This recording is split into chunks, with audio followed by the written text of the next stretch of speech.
తీసుకోండి సార్. వదన్నా వదన్నా వదన్నా. ఏంటి సార్ ఇది? వాడి మెడలో గొలుసేయడం జరిగి లాగటం జరిగి. వాడు చైన్ స్నాచర్, వాడికి బుద్ధి రావాలని అలా చేస్తున్నారు. ఇలాగైతే వాడికి బుద్ధి రాదన్నా, ప్రాణం పోయిద్దన్నా. ఇంటిలో కంటే వీడింటనే ఓల్టేజ్ ఎక్కువ ఉన్నట్టుందనా? అరే దమ్మా దా దా దా దమ్మా దమ్మా దా దా. కూర్చోనే నేను హాయిగా చూసుకుంటా. రే వాడికి ఇప్పేసి ఆ తలచుక్క వాడికి కట్టేయండిరా. ఏంటంటే ఈ అమ్మాయి పోరక వచ్చింది అలాగా? తండ్రి కూతుళ్ళ ఈ ఆరాజ్యం ఏంటంటే? అదా ఆ అమ్మాయి చిన్నప్పుడు ఎవడో తాళి కట్టించుకుంటే చాక్లెట్ ఇస్తానంటే చాక్లెట్ కి ఆశపడి తాళి కట్టించుకుందంట. వాడు చాక్లెట్ ఇవ్వకుండా తాళి కట్టేసి పారిపోయాడు.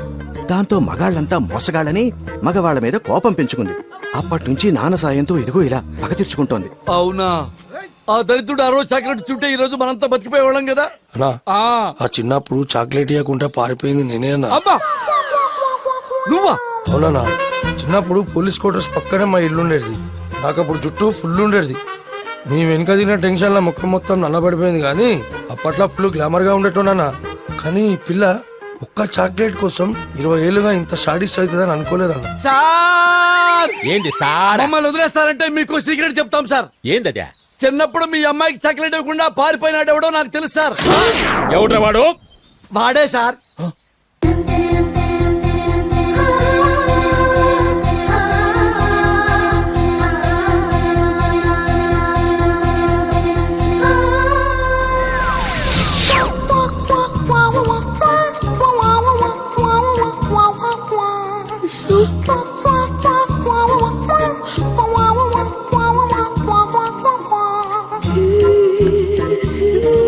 ఏందమ్మా ఏంది? ఆ కళ్ళలో నీళ్ళేంది? చంపేయమంటా వాణ్ణే? వాడు కనిపించలేదన్న కోపం కనిపించకపోయింది నాన్న. అంటే ఏందమ్మా? సార్ ఆ. పెద్దవాడిగా చెప్తున్నాను, వీళ్ళిద్దరికి పెళ్లి చేయండి సార్. ఈడు జోడు బాగుంటారు. ఏం చెల్లెమ్మా? సర్లే నీ ఇష్టమే కదా, నా ఇష్టమా? సార్ సార్ మీకు డీజీపీ ఆఫీస్ నుంచి ఫోన్ సార్. డీజీపీ ఆఫీస్ నుంచా? ఏందప్పా? హలో, మీరు పర్సనల్ గా రిస్క్ తీసుకుని మీ సొంత ఇన్వెస్ట్మెంట్ తో క్రిమినల్స్ ని డీల్ చేస్తున్న ఫొటోస్ ని ఫేస్బుక్ లో చూసాం. అందుకే మీ పేరుని డిఎస్పీ ప్రమోషన్ లిస్ట్ లో చేర్చాం. Thank you sir, thank you. Thanks నాకు కాదు, ఆ ఫేస్బుక్ లో పోస్ట్ చేసినందుకు చెప్పండి. ఎవరు సార్ అతను? మావాడే. ఏదమ్మయ్యా నువ్వు చెప్పేది? ఫేస్బుక్ లో పెట్టింది ఈ అబ్బాయా? ఏదేమైనా 10 సంవత్సరాలుగా రాన్న ప్రమోషన్ 10 నిమిషాల్లో తెప్పించావయ్యా. You are great. గ్రేట్ నేను కాదు సార్, మీరు చేసిన మంచే మీకు హెల్ప్ అయింది. సార్ ఒక చిన్న రిక్వెస్ట్, ఏంది? ఒకసారి అమ్మాయితో మాట్లాడి మళ్ళీ ఈ కంప్లైంట్స్ గొడవలు లాంటి ఏం పెట్టదని చెప్పండి సార్. ఏదో ఫోన్ వస్తా ఉందయ్యా. ఆ పిల్లే. Hello hello uncle. అమ్మా ఏంది? వాడిని ఏం చేశారు అంకుల్? ఆ పిల్లకాయ చాలా మంచోడమ్మా, బుద్ధిమంతుడు. వాడిని వదిలే. మీకు మంచోడు కావచ్చు అంకుల్, కానీ నాకు మాత్రం వెధవే. నేను వదలను అంకుల్. అబ్బో ఆ అమ్మాయి వదిలిపెట్టినట్ట ఉందయ్యా. ఇప్పుడు ఎట్లాగా? వదిలిపెట్టంటా ఉందా? ఒకసారి ఫోన్ ఇటువంటి నేను వదిలిస్తా. Wait wait wait. ఏంటే ఎక్కువ మాట్లాడుతున్నావు? ఏంటి? రే ఎవరా మాట్లాడేది? నేనా? ఉత్తర కొరియా పిఎం కిమ్ చామ్ మాట్లాడుతున్నానులే. ఇంకొక మాట ఎక్కువ మాట్లాడామనుకో అణుబాంబు అమెరికా మీద కాదే నీ మీద వేసేయమని చెప్తా. నేనెవరో నేనేంటో తెలియక మాట్లాడుతున్నావు. ఛా! నువ్వు ఎవత్తైతే నాకెట్టే. మా వాడు కొత్త 2000 రూపాయల నోట్ల తలతల్లాడుతా ఉంటాడు. నువ్వు పాత చిరిగిపోయిన 20 రూపాయల నోట్లో ఉంటావు. దొక్కు స్కూటర్ వేసుకుని తిరిగే నువ్వు మా వాడు ట్రైల్ వేసే రేంజ్కి సరిపోతావా? ఏంటి అమ్మాయితో అలా మాట్లాడతావు? షా! ఆడాళ్ళు నగలంటే ఇష్టపడతారు, అరిచే మగాడంటే భయపడతారు. నువ్వు భయపడ్డావా?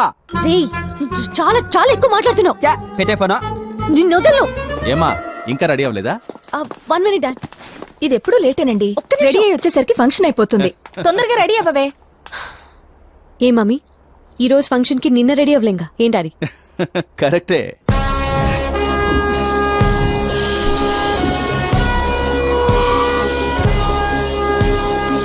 వెల్కమ్ సార్, మీకోసం వెయిటింగ్. ట్రైలు వీడేంటి ఇక్కడ ఉన్నాడు? సార్ ఈవిడ మా అమ్మాయి సంధ్య. నమస్తే మేడం. లాస్ట్ మంత్ యుఎస్ నుంచి వచ్చింది, ఎంబీఏ చేసింది. మీ నెక్స్ట్ బాస్ తినే. క్యాచ్. ఇతను మన ఎంప్లాయ్ తేజ, మంచి కుర్రోడు. చూడ్డానికి కొంతమంది మంచిగానే ఉంటారు, క్యారెక్టర్ ఎలాంటిదో చూడాలి. మీరు పదండి, నేను మాట్లాడొస్తా. ఓకే పద. మేడం మీ డైలాగ్ కి మీనింగ్ నాకు అర్థమైంది. ప్లీజ్ ట్రయల్ విషయాలని మర్చిపోండి. రియల్ గా మీరు ఇప్పుడు మా ఫ్యూచర్ బాస్, నేను మీ ఎంప్లాయీని. బాస్ అన్నాక ఎంప్లాయీస్ ని ఎక్స్క్యూజ్ చేయాలి, అప్పుడే మీకు రాయల్ గా ఉంటుంది. అలాగా? నేను క్షమించాలి అంటే వాడెవడో ఫోన్లో ఎక్స్ట్రాగా గిరి మాట్లాడాడు. మేడం, వాడి పేరు నాకు అక్కర్లేదు, వాడు కావాలి. ఫంక్షన్ అయ్యేలోపు మీ ముందుంటాడు మేడం యతవా. మీరు వెళ్ళి ముందు వరుసలో కూర్చోండి. టీవీ9 నిర్వహించిన ఈ కాంపిటీషన్ లో అందరికన్నా బాగా పాడి ప్రథమ స్థానంలో నిలిచిన విజేత శ్రీమతి మహాలక్ష్మి గారు. మొత్తానికి సాధించావే. తేజ వాళ్ళ అమ్మగారు. మహాలక్ష్మి గారు, please come on to the dais.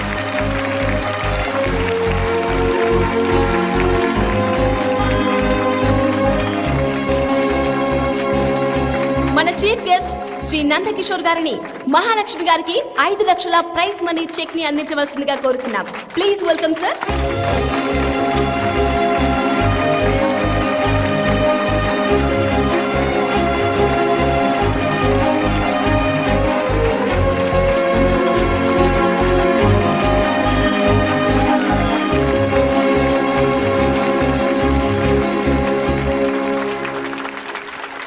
అందరికీ నమస్కారం.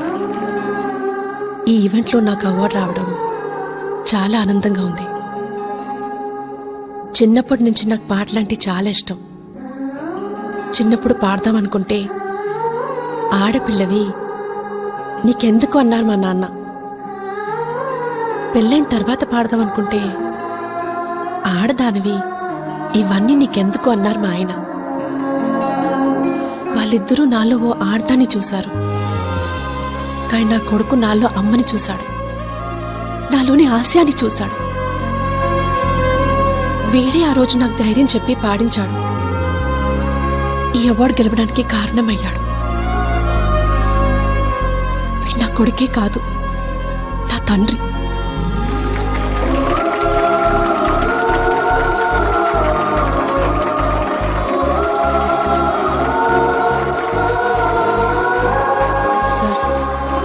ఈ అమౌంట్ ని మీరు నడుపుతున్న ట్రస్ట్ కి డొనేషన్ గా ఇవ్వాలనుకుంటున్నాను. ప్లీజ్ తీసుకోండి. మేడం, నన్ను క్షమించండి మేడం. విజువల్ గా తగ్గడానికి ఇంతకన్నా ఏమీ ఉండదు. నా లవర్ కోసం ట్రైల్ వేసాడు, అది వర్కౌట్ అయింది. కానీ ఇప్పుడు మా వర్క్ పోయేలా ఉంది madam. Please madam, please madam. Madam US లో చదువుకొని వచ్చారు, అర్థం చేసుకుంటారు లే. మేడం, బుద్ధున్నోడు ఎవడైనా అంబానీ కూతురు ఆటో రిక్షాలో వస్తుంది అనుకుంటాడా? మీ ఎంప్లాయీస్ మేమే పల్సర్లో వస్తుంటే మీరు స్కూటీలో రావడం ఏంటి? మీ స్టేటస్ కి స్కూటీకి ఏమైనా సంబంధం ఉందా? ప్లీజ్ మేడం, ప్లీజ్ మేడం, క్షమించండి madam. Please please madam, please madam. Array, me lecture so beautiful madam.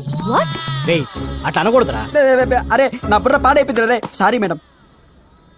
అమ్మని అంతలా చూసుకున్నావంటే ఖచ్చితంగా నీకు అమ్మాయిలంటే గౌరవం ఉండే ఉంటుంది. కానీ మీరు మళ్ళీ అమ్మాయిలు అది ఇది ట్రయల్ వేస్తే మిమ్మల్ని ఆఫీస్లో ఉంచాలా వద్దా అని నేను ట్రయల్ వేయాల్సి వస్తుంది. మీరు అలాంటి ట్రయల్స్ వేయకూడదు మేడం, ప్లీజ్. Be careful. అలాగే మేడం.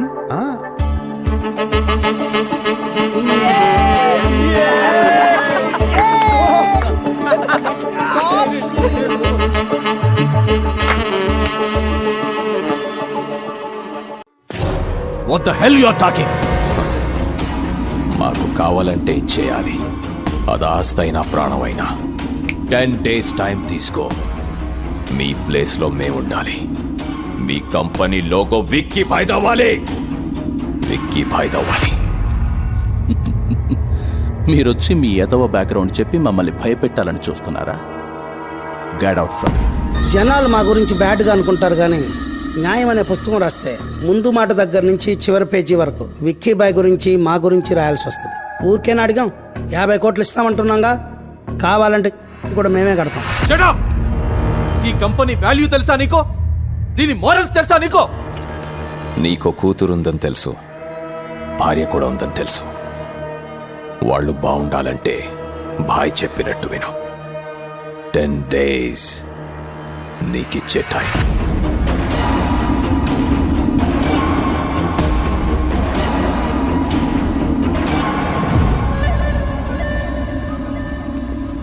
నమస్కారం మినిస్టర్ గారు. నమస్కారం నందకిషోర్ గారు. కూర్చోండి కూర్చోండి కూర్చోండి. ఏంటో ఈ మధ్య ఈ విధవలకంతా ఫ్యాషన్ అయిపోయింది. సినిమా పక్కిలో వచ్చి హోటల్స్ ని సాఫ్ట్వేర్ కంపెనీలని అడుగుతున్నారు. 10 days హ్యాండ్ ఓవర్ చేసుకుంటామంటున్నారు. ఇలాంటి క్రిమినల్స్ పైన మీరు యాక్షన్ తీసుకోవాలి సార్. అరే ఎలా తీసుకోవాలి? విక్కీ భాయ్ ఎక్కడున్నాడని అతన్ని అరెస్ట్ చేయమంటారు. ఎలా ఉంటాడో ఎలా వస్తాడో ఎవరికీ తెలియదు. వాడి మాట కాదంటే చంపేస్తాడు. ప్రాణం కన్నా ప్రాపర్టీ గొప్పది కాదు. నా మాట విని వాళ్ళ మనుషులతో కూర్చొని మాట్లాడుకోండి. అంతేకాని ఇలాంటి విషయాల్లోకి నేను ఇన్వాల్వ్ అయితే బాగోదు. నాకు కొడుకున్నాడు, వాడు సీఎం కావాలి. అర్థం చేసుకోండి. నేను ఒక మినిస్టర్ దగ్గరికి వచ్చాననుకున్నా, మీడియేటర్ దగ్గరికి వచ్చాననుకోలేదు. ఏం మాట్లాడుతున్నావు? కాల్చి పారేస్తా. వెంకటేశ్వరరావు, ఎందుకు ఆవేశపడతావు? ఓటేసిన ప్రతి ఒక్కడికి తిట్టే హక్కుంది. అధికారంలో ఉన్న మనకు ఓపికండాలి. మీరు బయలుదేరండి.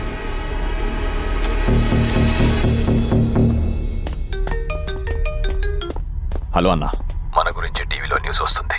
అర్జెంట్ గా టీవీ ఆన్ చేయి. ఆ న్యూసెన్స్ అవ్వకుండా చూసుకో. మీరు ఇప్పటి వరకు డ్రగ్స్ మాఫియా, ల్యాండ్ మాఫియా చూస్తుంటారు. ఇప్పుడు కొత్తగా సాఫ్ట్వేర్ రంగంలోకి దిగిన మాఫియా విక్కీ భాయ్, దినా, శివ. పోలీసులు నేరస్తులను ఎప్పుడు పట్టుకుంటారో, ఎలా పట్టుకుంటారో వేచి చూడాలి. చూసావా, చిన్న గొడవ చేస్తేనే పోలీసులు వచ్చి అరెస్ట్ చేస్తారు. చంపేస్తానని ఆయన బెదిరిస్తుంటే పోలీసులు ఏం చేస్తున్నట్టు? 500 లంచం తీసుకుంటేనే ఛానల్ వాళ్ళు 600 సార్లు వేస్తారు. మరి వీళ్ళని ఏం చేస్తారు? ఇంకో 2 రోజులు వేస్తారు. 3వ రోజు నుంచి మామూలేగా. ఆ నందకిషోర్ గారు ఎంత సేవ చేస్తున్నారు, ఆయనకే ఈ పరిస్థితి. నా కూతురు ప్రసవానికి వస్తే 10 మంది నడిచే దారిలో పెట్టారయ్యా. ఆ విక్కీ భాయ్ మనుషులు అమ్మాయిని తీసుకొచ్చి హోటల్ కి బదులు హాస్పిటల్ వాడుకుంటున్నారయ్యా. యధర్మాలు పోవాలంటే ఎవరో ఒక ధర్మాత్ముడు రావాలి. మామా, నన్ను కొట్టారని నువ్వు ఆ వీధి రౌడీలని ముసుగేసి కొట్టావు. మాఫియాని మీడియాతో కొట్టావు. నువ్వు సూపర్ రా. రే, వీళ్ళని ఎలా కాదురా, చార్మినార్కి వెళ్ళి 2 గంటలు కొనుక్కొచ్చి మొత్తం అందరు కలిసిపారే. రేయ్, అప్పుడు వాళ్ళకి మనకి తేడా ఏముంటుంది? వాళ్ళు చేస్తారు, మనం బతుకుతాం. నోర్మూయ్ బే, ఏంటో ఎటకరా.